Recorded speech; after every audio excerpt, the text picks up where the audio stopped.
Despite his low popularity, Skarner has the highest win rate of any jungle champion. So in this video, I'll show you how to rank 14 player and NA carries on this pick, so you too can get some juicy LP gains. You'll see in this game that Skarner is starting on his red buff, and this is simply because he wants to path towards his Jax.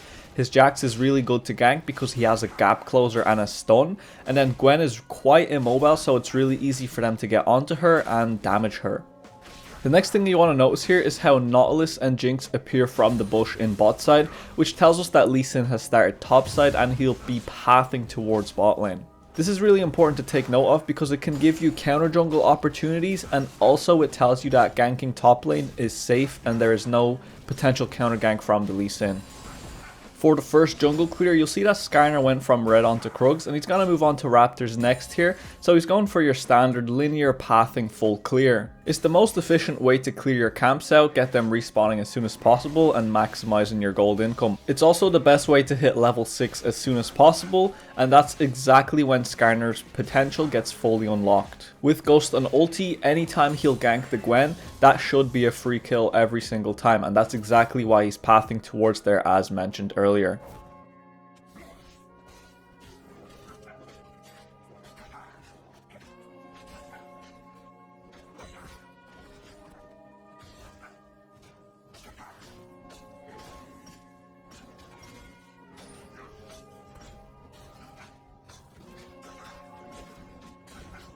Believe it or not, Skarner is actually a really good full clear champion. You can see he finished off his full clear there at 321, and he's skipping the crab here to go for a gank on the Gwen. She's really far up in the lane. As we said, there's the Jax gap closer, there's the stun, it did miss, but Skarner's going to be able to come in here and finish her off, and this is exactly why he's skipping the crab. He can pick up a kill here, although it's a little bit close. He picks it up, and then he can return back to his crab because Lee Sin's not around to contest that. You can see on the bottom side of the map, he's going for a gank of his own on the bot lane. So Skarner's safe to just come in here and take his crab. After picking up the crab, Skarner bases immediately, not to be wasting any time, so he can return back to his full clear. It's really nice that his bot lane was able to turn around the Lee Sin gank, and if you just pay attention here, you'll see that Skarner has a Sheen and a Ruby Crystal. This is not your standard phase rush chem tank Skarner build. This is carry Skarner because most of the enemy team is melee and the Jinx is immobile, so it's quite easy for him to stick onto those targets and really do some damage on them. So the build he's going for is Triforce into tank, and just that Triforce item with Conqueror is more than enough damage for Skarner to really hurt the enemy team. So just while Skarner's clearing out his rogues, I want you to think about where Lee Sin is. Where do you think he is on the map? Skarner did a full clear and he returned back to where he started his clear, and if you guessed correctly, you would have been able to predict this gank on the top side onto Jax from the Lee Sin, and this is something that the Skarner could have pinged out to prevent his Jax from nearly dying. Also, remember how I said earlier that it's really important to track the jungler for counter jungle opportunities? Well, this is exactly what Skarner is doing, and he knows that Lee Sin's bot side camps will be respawning soon, and he's walking in for the wolves because Lee Sin's going for that gank on the Jax.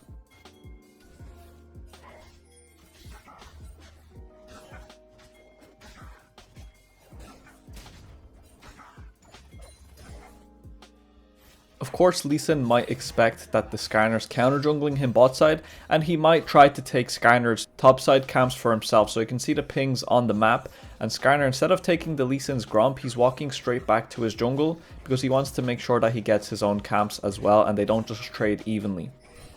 The crab is respawning now, and instead of going to check his Gromp, he's going to go for the crab here because it's more important than the Gromp right now. Since Lee Sin was around the area, he could look to take it for himself, so Skarner's going to try secure this up so the Lee Sin doesn't get it. Lee Sin just got killed from the dive onto Kiana. She outplayed it, and we can see Skarner's red buff has respawned on the map, and since we know that Lee Sin started topside, his red buff is up and Skarner has time here to go and pick that up.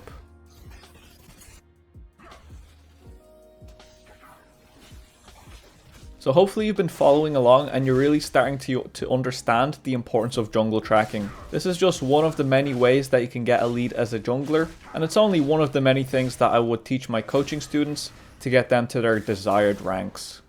You'll see here that Skarner's gonna look for a reset because there's nothing for him to really do at the moment. Gwen is under her tower farming, but now he has realized that since the wave's gonna be coming back and he has ulti up with the Jax, they can definitely secure up a kill onto this Gwen.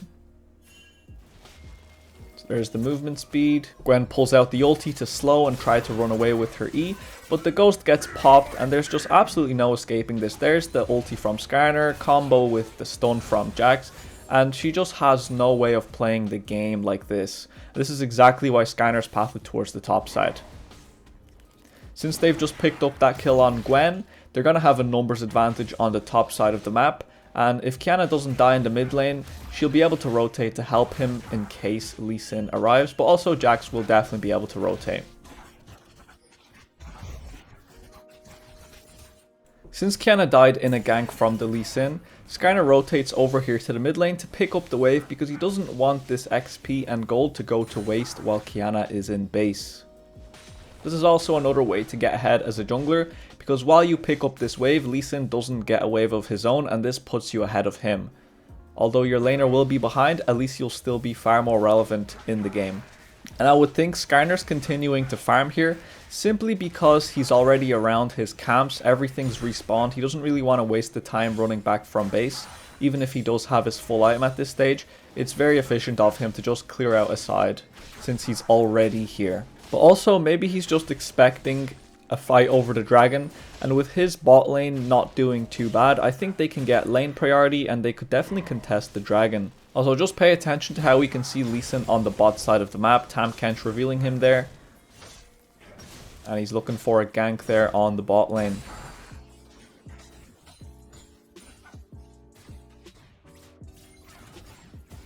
We can clearly see a health advantage in the bot lane. Ziggs just chunked that Jinx, she's nearly dead. So Skarner's moving in here to hover because if Lee Sin shows up for a gank again, he'll be able to do something. You see his bot lane's doing quite well, so he just has to prevent the Lee Sin from killing his laners. But unfortunately he does kick the Kench into the tower, follows up, and Skarner can't really compete with that gap closer. So he'll just have to help the Ziggs here get the wave in and probably look for his reset finally for the Triforce, because they can't really do anything on this side of the map right now and his camps are respawned on top side.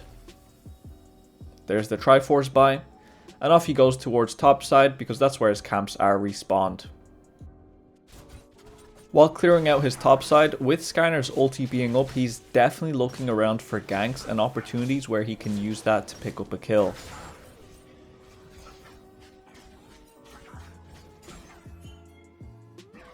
Looking at the bottom side of the map, we can see Lee Sin ganking the bot lane with his Sylas, and this tells us that if Gwen shows up in the top lane, with our Jax who's 4-1-0 and our ulti, we can definitely just go and dive her at this stage of the game being level 9.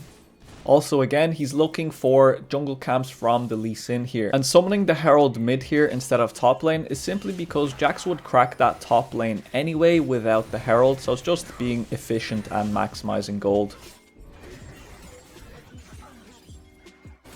We can see Lee Sin still fighting on the bot side, Gwen just showed up in the top side, the wave's coming in, Skarner has ulti, he has ghost, Jax has everything. This is definitely a tower dive that's super simple to pull off. All you really have to do is just press ulti and she's gone. Jax follows up with his own stun and there you go. Skarner again is here for Lee Sin's red buff because he has his Jax for backup in case he needs it, and he wants to put himself ahead of the Lee Sin again by denying his camps. They just made a lot of plays on the top side of the map. There's nothing to do here, no camps, no ganks, nothing, so Skarner's just gonna look for a reset here to get back onto the bottom side of the map where he does have camps to farm and the Skull Crab will be respawning.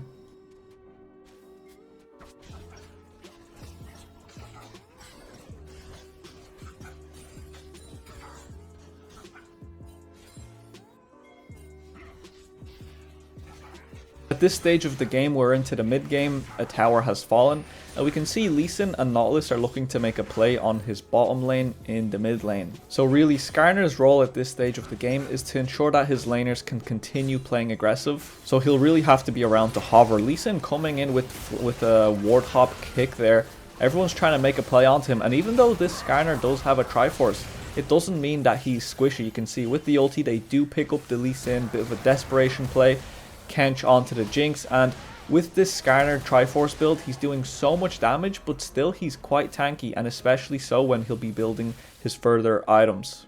After plays like this, when multiple players are dead on the enemy team, you have to move in and look for camps in the enemy jungle, and you can see you also have to look for plays here, even dives. Kiana's doing most of the work, but Skarner just has to show up here, put in a bit of damage, and they do pick him up as well. And again, back to farming Lee Sin's camps.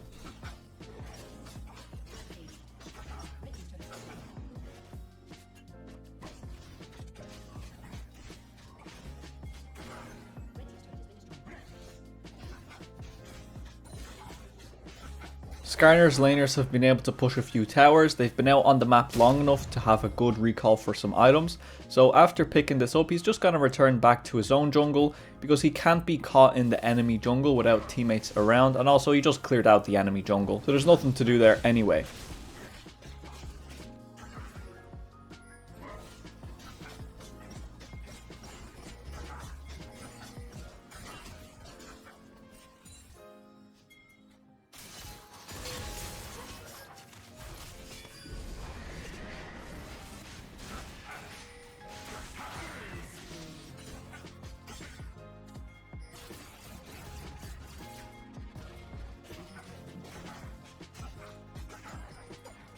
The enemy team is really trying to get as much value as they can out of this Herald, and with Skarner's team being ahead, he just has to come in here, CC somebody, and they can definitely take them out.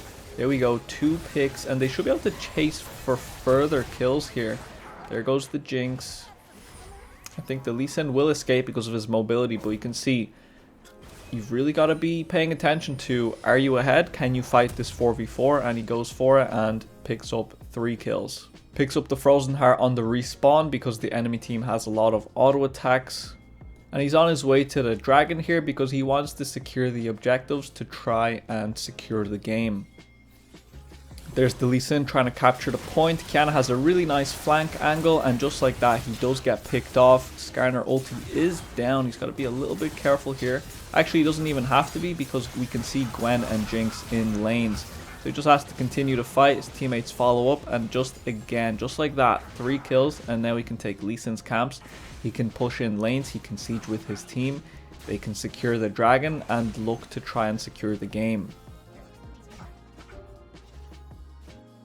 Jax is 1 auto attack away from dead, but he's able to pick up that Jinx simply because of the lead that Skarner has granted him, and because Jax has been able to push it. Skarner is just lying in wait here because he wants to hover his mid lane players who are pushing in the tower. He does get engaged on here versus 3 players, and you can see Triforce, Tab Eyes, and Frozen Heart. He's not dying. He survives long enough to be able to kill everybody and have his team follow up to make sure that he can kill everybody. Quite surprisingly, he goes for the tower dive here, and I wonder, will he survive it with the Tam Kench? Yes, he does. Let's see the damage onto the Jinx here, and there you go. He's just completely melting her with Triforce and tank build. The Ziggs did help out a little bit there, but with this, that's an ace, and they're able to siege mid and top here simultaneously. Although some may not agree with Skarner farming his camps here while his teammates are trying to siege the bot lane, I think it's fine because his teammates realistically should be resetting and setting up for the Baron. Since Skarner isn't around and Ziggs just came out of base, this is a really bad fight from his team. That's going to be a 3 versus 5. The Jax gets shut down. I think Kiana's going to be next here if they can catch her, and you can see this is just teammates completely overstaying, so this is something that you've got to be pinging off in your games as the jungler. You've got a lot of time while you're clearing out your camps to look around the map, ping around the map, and call off plays, but Kiana is turning this around a bit. Lee Sin and Sylas are dead. Here comes in the Skarner. Jinx is gone, and they're going to be on the chase here for more. And again, coming in to take Lee Sin's camps. And hopefully they'll turn their attention towards this Baron and secure it out with just one last team fight.